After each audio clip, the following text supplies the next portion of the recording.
Welcome back. پاک فوج بلوچ عوام کے شانہ بشانہ کھڑی ہے۔ بلوچستان میں ترقی اور خوشحالی مشترکہ کوششوں سے ہی ممکن ہے۔ Army chief field marshal Syed Asim Munir کا دورہ تربت میں جوانوں سے خطاب۔ فیلڈ مارشل نے فوجی جوانوں کی آپریشنل تیاری اور مادر وطن کے دفاع میں غیر متزلزل عزم کو سراہا۔ آرمی چیف نے سول انتظامیہ کے نمائندوں سے ملاقات کی، اچھی حکمرانی اور بنیادی ڈھانچے کی ترقی پر زور دیا۔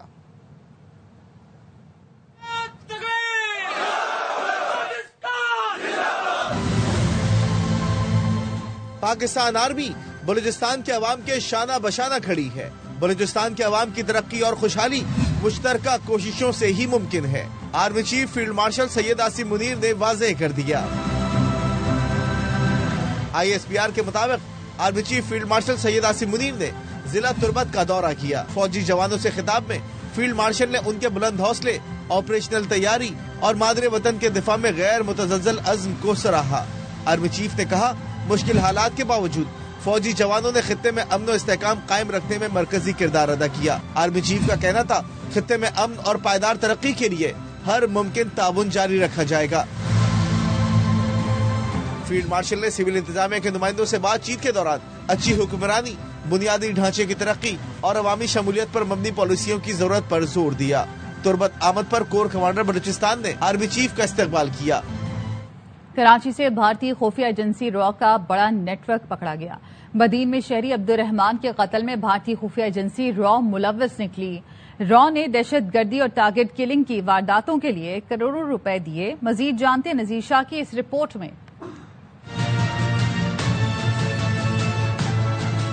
CTD سندھ اور وفاقی حساس اداروں کی مشترکہ کارروائی۔ کراچی میں بھارتی خفیہ ایجنسی را کا بڑا نیٹ ورک پکڑا گیا۔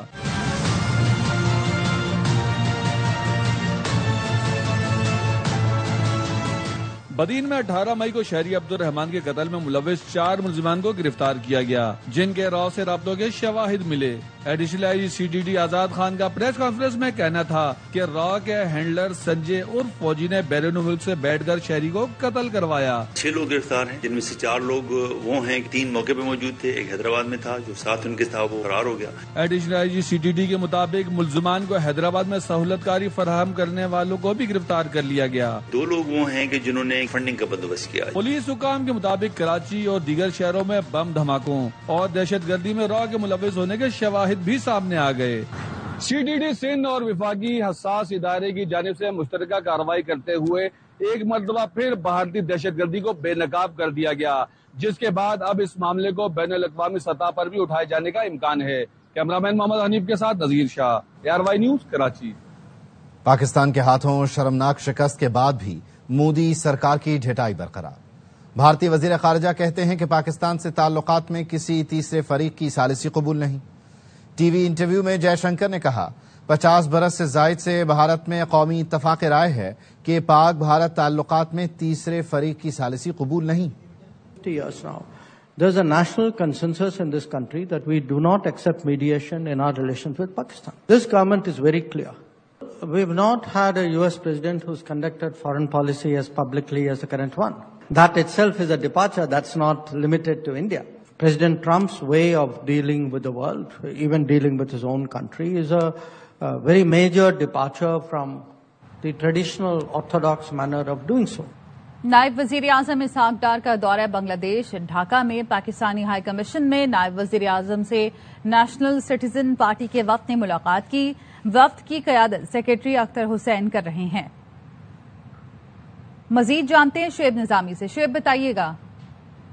جی، نائب وزیر اعظم کا دورہ بنگلہ دیش جو ہے اس کا آغاز ہو چکا ہے اور مختلف ملاقاتیں جو ہیں وہ شامل ہیں۔ جو جماعت اسلامی کا وفد ہے بنگلہ دیش کا، اس نے بھی ڈاکٹر عبداللہ عمر عامر کی قیادت میں نائب وزیر اعظم سے ملاقات کی ہے۔ اس کے ساتھ ساتھ جو پاکستانی جو ہائی کمیشن ہے اس کے اندر بھی ملاقات ہوئی ہے۔ ملاقاتوں میں جو پاکستانی وہاں پر موجود ہیں ان کے ساتھ، جو بنگلہ دیش میں سرمایہ کار ہیں ان کے ساتھ ملاقاتیں ہوئی ہیں۔ 2 طرفہ تجارت سے متعلق، سرمایہ کاری سے متعلق، خطے میں امن خوشحالی کے سے متعلق جو امور ہیں ان پر بات چیت کی گئی ہے۔ اور پاکستان اور بنگلہ دیش کے درمیان مختلف پروجیکٹس کی جو ہے وہ اب سرمایہ کاری سے متعلق بات چیت بھی کی گئی ہے۔ 2 طرفہ مشترکہ پروجیکٹس کے جو ممکنات ہیں ان پر بھی بات چیت جو ہے وہ کی گئی ہے۔ ساتھ ساتھ جو ہے وہ پاکستان اور بنگلہ دیش جو ہے اب خطے میں جو اور ریجن کے اندر جو امن سے متعلق امور ہیں ان پر بھی تبادلہ خیال کیا گیا، اور ہم اب یہ دیکھ رہے ہیں کہ پاکستان کی جو مختلف چیزوں کی ایکسپورٹ ہے بنگلہ دیش کے لیے، اس سے متعلق امور پر بھی بات چیت اس دورے میں شامل ہے. جی ٹھیک ہے، بہت شکریہ آپ کا. کراچی میں ہاکس پہ منوڑا روڈ کے قریب 3 افراد ڈوب گئے ہیں. سمندر میں ڈوبنے والے ایک شخص کی لاش نکال لی گئی ہے. سلمان لودھی ہمارے ساتھ ہیں، ان سے مزید جان لیتے ہیں. جی سلمان. دیکھیں، ناظم آباد کے رہائشی ہاکس بے پر پکنک منانے کے لیے گئے تھے. 3 نوجوان ڈوب گئے تھے. ایدی کے غوطہ خوروں نے ایک شخص کو تو فوری طور پر بچا لیا، دوسرے کی لاش اب سے کچھ دیر قبل نکالی گئی، اور تیسرا ان کا دوست ہے شہاب کے نام سے اس کی شناخت ہوئی ہے. اس کی اس وقت بھی تلاش کے لیے ریسکیو آپریشن کیا جا رہا ہے. جس نوجوان کو بچایا گیا اس کی شناخت حسنین کے نام سے ہوئی ہے، اور بلال نامی نوجوان یہ اس واقعے میں ڈوب کر انتقال کر گیا ہے. ایدی کے غوطہ خور وہاں پر کام کر رہے ہیں اور یہ کہتے ہیں کہ مغرب تک اس کی تلاش کی کوششیں کی جائیں گی، اس کے بعد اندھیرے کی وجہ سے ریسکیو آپریشن روک دیا جائے گا. بہت شکریہ. جناح ہاؤس حملہ کیس انسداد دہشت گردی عدالت نے بانی پی ٹی آئی کے بھانجے شیرشاہ کا 5 روزہ جسمانی ریمانڈ منظور کر لیا. عدالت نے ملزم کو پولیس کے حوالے کر دیا. دوران سماعت عدالت میں جناح ہاؤس کی ویڈیو چلائی گئی. تفتیشی افسر نے کہا کہ ویڈیو میں ملزم شیرشاہ نظر آ رہا ہے. ملزم کا فوٹوگرامیٹک اور پولیگرافک ٹیسٹ کرانا ہے. 30 دن کے جسمانی ریمانڈ کی استدعا ہے. سلمان اکرم راجہ نے کہا کہ 27 ماہ بعد انہیں یاد آیا یہ سلسلہ جاری رہا تو پورا شہر گرفتار کر لیا جائے گا. عدالت ملزم کو مقدمے سے ڈسچارج کرے.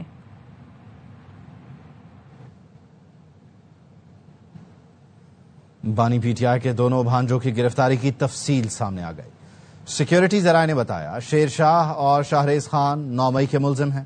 شواہد پر گرفتاری ہوئی. دونوں بھائی کارکنوں کو چھوڑ کر مفرور ہو گئے تھے. ملزم شیر شاہ 2 سال لندن میں روپوش رہا. سیکیورٹی ذرائع نے واضح کیا 9 مئی غداری تھی. مجرموں کو انصاف کے مکمل تقاضوں کا سامنا کرنا پڑے گا. جو بڑا بیٹا ہے شاہریز خان، آج تک کسی نے اس کو یہاں دیکھا بھی نہیں ہوگا. یہ سب سے اندھیرا وقت گزر رہا ہے، اس سے آپ نے گھبرانا نہیں ہے.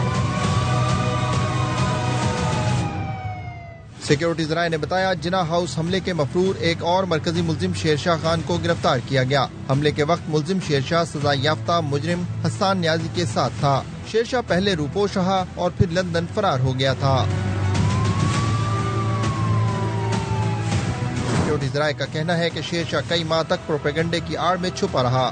ریاست کے خلاف ڈیجیٹل مہم چلاتا رہا. ملزم شیرشاہ کو پاکستان واپسی پر پولیس نے 22 اگست 2025 کو گرفتار کیا. شیرشاہ پر 9 مئی حملہ کیس میں پہلے بھی FIR درج ہے. شیرشاہ پولیس اہلکاروں پر حملوں میں بھی ملوث ہے. FIR متن کے مطابق شیرشاہ کی جائے وقوع پر موجودگی کے شواہد ویڈیو ریکارڈ کی صورت میں موجود ہیں. سیکیورٹی ذرائع کا کہنا ہے شیرشاہ 2 سال سے لندن میں روپوش تھا. سیکیورٹی ذرائع کے مطابق دوسرے ملزم شاہریز خان کو بھی 9 مئی حملے میں باقاعدہ گرفتار کیا گیا. شاہریز خان جناح ہاؤس پر حملے اور اس کی منصوبہ بندی میں شامل ہے. شاہریز کا نام ستمبر 2023 کی ضمنی رپورٹ میں بھی شامل تھا. دونوں بھائی قیادت کی آڑ میں کارکنوں کو چھوڑ کر ایک عرصے سے روپوش تھے اور پاکستان کے خلاف ڈیجیٹل میڈیا سیل چلا رہے تھے. سیکیورٹی ذرائع نے بتایا ملزم شاہریز کو 22 اگست کو عدالت میں پیش کیا گیا. FIR کے اندراج کے بعد گرفتاری عمل میں لائی گئی. ملزم شاہریز کو ثبوتوں کی بنیاد پر گرفتار کیا گیا. FIR کے متن کے مطابق 9 مئی کو جائے وقوع پر جلاؤ گھیراؤ توڑ پھوڑ پولیس اہلکاروں پر حملے کیے گئے. 9 مئی 2023 کو پولیس وینیں بھی نظر آتش کی گئیں. شواہد کے لیے عدالت سے ملزم کے 30 روزہ جسمانی ریمانڈ کی استدعا کی. مجرم کو انصاف کے مکمل تقاضوں کا سامنا کرنا ہوگا.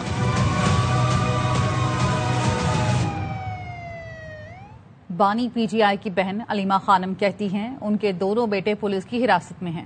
ان کا جرم بانی کی فیملی سے تعلق ہے. ہر پاکستانی کا فرض ہے ملک کی حقیقی آزادی کے لیے وہ کھڑا ہو.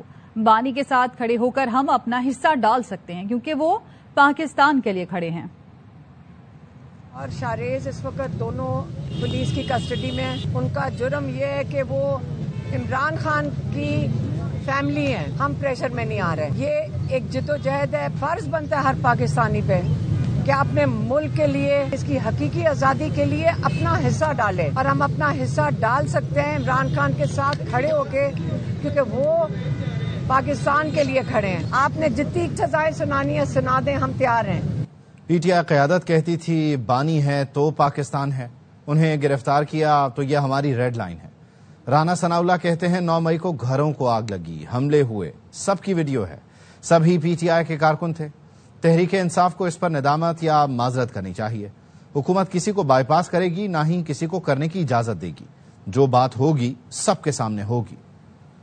فرسٹ اور سیکنڈ لیول کے جو پی ٹی آئی کی لیڈرشپ تھی وہی لوگ یہ کہہ رہے تھے کہ جی خان ہے تو پاکستان ہے, خان کو گرفتار کیا تو یہ ہماری ریڈ لائن ہے. پی ٹی آئی کو چاہیے تھا اس کو اون کرتے, اس کے اوپر ندامت کا یا معذرت کا جو ہے وہ اظہار کرتے. موجودہ حکومت نہ کسی کو بائی پاس کرے گی اور نہ ہی کسی کو بائی پاس کرنے کی اجازت دے گی. جو بات ہوگی ان پبلک ہوگی. وڑائے صاحب جو ہیں وہ بڑے ہی سینئر بھی اور بلند کردار کے صحافی ہیں. انہوں نے اپنا ایک کالم دیا ہے, اس سے اختلاف کرنا, اس سے انکار کرنا, اس کی تائید کرنا یا اس کی تردید کرنا ہر کسی کا حق ہے. لیکن یہ کاروائی والی جو آپ نے بات کی ہے یہ میں نہیں سمجھتا کہ اس قسم کی کوئی بات زیر غور ہے. کتنی سنجیدہ ہے 22ویں آئینی ترمیم میں اور نئے صوبوں کا قیام کا کیا معاملہ ہے؟ حکومت مکمل اس کے اوپر غیر سنجیدہ ہے. لیکن معاملہ یہ ہے کہ جب کوئی خبر نہیں ہوتی اس قسم کی خبریں جو ہے نا وہ چلائی جاتی ہیں تاکہ کاروبار جو ہے وہ چلتا رہے. بھارت سے بات چیت کے لیے بھیک مانگنے کا وقت گزر گیا. جب بھی بات ہوگی برابری کی بنیاد پر ہوگی. Chairman P C B Mohsin Naqvi کی لاہور میں پریس کانفرنس. کہا قومی ٹیم ایشیا کپ میں اچھا پرفارم کرے گی. ٹیم میں کسی کو شامل کرنے یا نکالنے میں میرا کوئی کردار نہیں. ون ڈے کپتان کا فیصلہ بھی سلیکشن کمیٹی ہی کرے گی. کے ساتھ برابری کی بنیاد پر بات ہوگی جب بھی ہوگی. مذاکرات کی بھیک مانگے وہ ٹائم گزر گیا. ان کی ٹیم میں بھی تھوڑی سیاست نکلی ہے, ان کی سائڈ سے بھی بہتری آنی شروع ہوگی. میرا ٹیم میں ڈالنے اور نکالنے میں 1% بھی رول نہیں ہے. سلیکشن کی ٹیم ہے, ایڈوائزری باڈی ہے, وہ سارے بیٹھتے ہیں, وہ سارے پروفیشنل اور اچھے لوگ ہیں اور اچھی ٹیم سلیکٹ کر رہے ہیں. ہماری ٹیم بڑا اچھا پرفارم کرے گی. خدا کا واسطہ ہے ان پہ کریٹیسزم بند کر دیں. ٹورنامنٹ ابھی ایک میچ ہو رہا ہوتا ہے تو اس کے بعد ان کو رگڑا دے دیتے ہیں. ان کے ساتھ کھڑے ان کو سپورٹ کریں. یہ سب سے بڑی سپورٹ ہے جو کر سکتے ہیں. واپس آئیں گے بریک کے بعد. ہمارے ساتھ رہیے. Welcome back. دریائے ستلج میں بھارت سے پانی چھوڑنے کے بعد گنڈا سنگھ والا کے مقام پر درمیانے درجے کا سیلاب ہے. پانی کی آمد 1,30,000 کیوسک ہے. قصور، پاک پتن اور بھاون نگر کے مختلف دیہات زیر آب آنے سے فصلیں تباہ ہو گئیں. علاقہ مکینوں نے نقل مکانی شروع کر دی. بھارت کی جانب سے پانی چھوڑے جانے کے بعد دریائے ستلج میں گنڈا سنگھ والا کے مقام پر سیلابی صورتحال. کئی بستیاں زیر آب آ گئیں. بہاول نگر میں دریائے بیلٹ سے ملحقہ متعدد آبادیوں میں بھی پانی داخل ہو گیا. عارف والا میں عارضی حفاظتی بند ٹوٹ گئے. سینکڑوں ایکڑ اراضی پر فصلیں تباہ ہو گئیں. جب انتظامیہ سے مطالبہ کرتے ہیں کہ ہماری کچھ مدد کی جائے تو وہ ہمیں پہلا لفظ بھی یہی کہتے ہیں کہ آپ دریائی بیلٹ میں ہیں. تو کیا دریائی بیلٹ میں رہنے والے انسان نہیں ہیں؟ کیا ان پہ مصیبت آ جائے تو کیا ان کی مدد نہیں کرنی چاہیے؟ بجلی کی تاریں لگی ہوئی ہیں, ادھر کنیکشن لگے ہوئے ہیں. اس وقت ان کو نہیں پتا کہ دریائی بیلٹ ہے, یعنی ادھر کنیکشن دینا چاہیے یا نہیں دینا چاہیے. چشتیاں کے مقام پر دریائے ستلج میں پانی کا دباؤ بڑھنے سے موازہ کیمران کے قریب حفاظتی بند ٹوٹ گیا. ملحقہ دیہات ڈوب گئے, لوگ محصور ہو کر رہ گئے. ہزاروں ایکڑ رقبے پر فصلیں برباد ہو گئیں. ریسکیو ٹیمیں سیلاب میں پھنسے لوگوں کی مدد کے لیے پہنچ گئی ہیں. دریائے ستلج میں پانی کا بہاؤ تیز ہو گیا. پانی کی لہریں بکھر گئیں. قصور کے مختلف علاقوں میں سیلاب. چندا سنگھ اور حویلی سیفلیاں والی کا زمینی رابطہ منقطع ہو گیا ہے. مظہر اقبال مزید بتا رہے ہیں. جی, دریائے ستلج میں سیلاب نے تباہی مچا دی ہے. قصور کے علاقے چندا سنگھ اور اس سے جو ملحقہ دیہات ہیں, یہ دریا کے پار بھی کچھ دیہات ہیں, کچھ لوگ وہاں پر بھی رہتے ہیں, تو ان کو ریسکیو کر کے چندا سنگھ اور پھر اس سے آگے محفوظ مقام پر منتقل کیا گیا ہے. ہمارے ساتھ ایک یہاں کے رہائشی ہیں, ہم ان سے بات کرتے ہیں. مختلف گاؤں ہیں, تقریباً 2500 ایکڑ جری زمین تقریباً بالکل خراب ہو چکی ہے. گھر بھی لوگوں کے گرے ہوئے, لیکن اس علاقے کو آفت زیادہ ڈکلیئر کیتا جاوے. اچھا, 1122 نے لوگوں کو وہاں سے ریسکیو کیا ہے, آپ مطمئن ہیں؟ ہاں, ریسکیو مطمئن, صرف ریسکیو ہے جو ہماری مدد کر رہے ہیں. آفت زدہ کے علاوہ اور کیا مطالبہ ہے آپ کا؟ بجلی کے بل معاف کی, ہمیں فصلوں کے معاوضے دیے, ہمارے گھر گر گئے ہیں وہ بنائے جائیں, ہماری سڑکیں خراب ہوگی, ہمارے اسکول گرے ہوئے ہیں. تقریباً یہ سارے کام ہیں. یہ ایک یہاں سے جس کو ریسکیو کیا ہے اس کا خاندان اور اس کے عزیز و اقارب, ان کی فصلیں زیر آب آ چکی ہیں. ان کا ایک ہی مطالبہ ہے کہ اس علاقے کو آفت زدہ قرار دے کر بجلی کے بل, دیگر بل, آبیانہ سب کچھ معاف کیا جائے اور گورنمنٹ ان کو دوبارہ آباد کاری کے لیے بھی مناسب معاوضہ دے. جی, سوابی میں سیلابی تباہ کاری کے بعد ملبہ ہٹانا مسئلہ بن گیا. علاقہ مکین کہتے ہیں کہ انہیں خوراک اور پانی نہیں, ہیوی مشینری چاہیے. ملبہ نہ ہٹایا گیا اور دوبارہ بارش ہو گئی تو مزید تباہی ہوگی۔ نواب شیر کی رپورٹ۔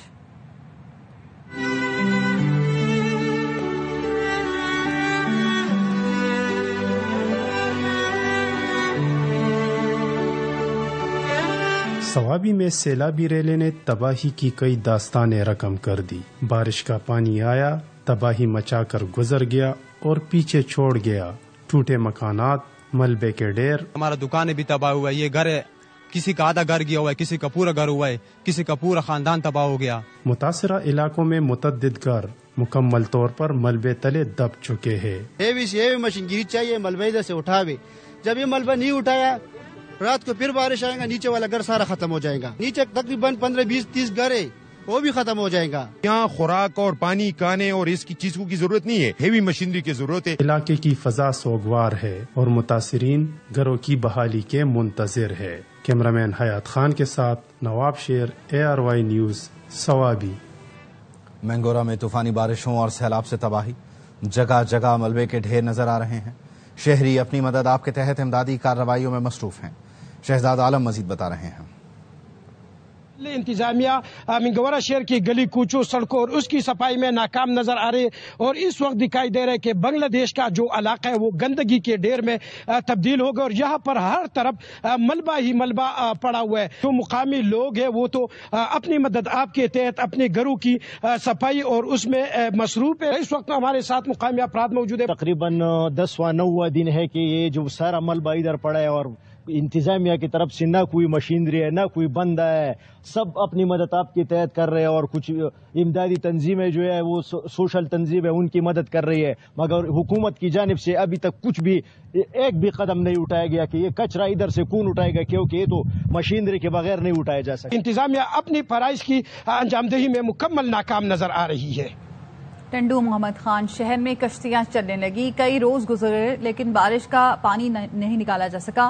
ARY نیوز کی ٹیم کشتی میں متاثرہ علاقے پہنچ گئی۔ علاقہ مکین کہتے ہیں کہ ہمارا محلہ شہر کے بیچ میں ہے، کئی روز ہو گئے پانی میں پھنسے ہیں لیکن کسی وزیر یا منتخب نمائندے کو کچھ نظر نہیں آتا۔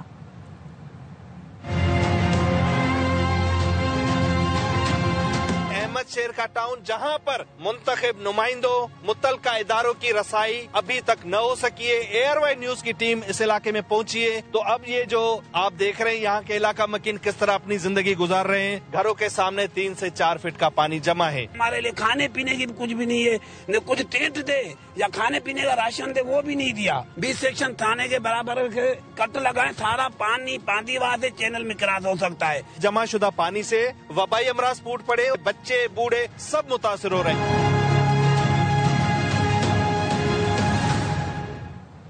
چیئرمین پاکستان پیپلز پارٹی بلاول بھٹو لاڑکانہ کی UC وارث ڈینو پہنچے، فریال تالپور کے ساتھ گاؤں خیر محمد بروہی کا دورہ کیا، سندھ پیپل ہاؤسنگ اسکیم کے تحت بننے والے مکانوں کا جائزہ لیا۔ بلاول بھٹو نے گاؤں خیر محمد بروہی کے مکینوں کے مسائل حل کرنے کی بھی ہدایت کی۔ حکومت ایک نیا منصوبہ پہ کام کر رہی ہے کہ ہمارا کوشش ہوگا کہ جو یہ تمام گھر بن رہے ہیں ان پہ ہم آپ کو سولر کا فیسلٹی دینے کی کوشش کریں گے۔ سندھ حکومت کا ایک اور بہت بڑا منصوبہ اب شروع ہونے والا ہے جہاں ہم واش فیسلٹیز کو بھی ان گھر میں شامل کریں گے۔ نئے گھر بنے ہیں وہاں ہم نہ صرف سولر کا فیسلٹی دے دیں مگر ساتھ ساتھ واش کا فیسلٹی دے دیں تاکہ آپ کا مشکلات میں خبریں اور بھی ہیں لیکن یہاں وقت ہوا ہے بریک کا۔ Welcome back. بھائی کون ہے؟ گورنر سندھ نے اپنے ہی بیان کی وضاحت کر دی۔ گورنر ہاؤس میں تقریب سے خطاب کرتے ہوئے کہا، کچھ لوگوں کو میرے بھائی کہنے پر اعتراض ہوا اور سب نے پوچھا بھائی کون ہے؟ میں بھائی ہوں۔ مولانا کبیر آزاد اور خالد مقبول بھائی ہیں۔ اب یہ کنفیوژن ختم ہونا چاہیے کہ بھائی کون ہے۔ حالیہ بارش میں صرف کراچی شہر نہیں ڈوبا، ہم سب کو ڈبکیاں لگوائیں۔ پھر بھی میئر مرتضی وہاب پر تنقید نہیں کی۔ کوشش کی کہ میں سب کو جوڑ کر چلوں۔ حالیہ بارشوں میں پورا شہر صرف ڈوبا ہی نہیں بلکہ اس نے ہم سب کو بھی ڈبکیاں لگ دی، تاجروں کا اربوں روپے کا نقصان۔ لیکن اس کے باوجود میں نے میڈیا کے سامنے کہا کہ ہم میئر کراچی کو ان دنوں میں تنقید کا نشانہ دیں گے، سیاست نہیں کریں گے بلکہ ان کو یہ کہیں گے کہ آپ لوگوں کی خدمت کے لیے باہر ہیں۔ سب کو مل جل کر کام کرنا ہے، آگے بڑھتے ہیں۔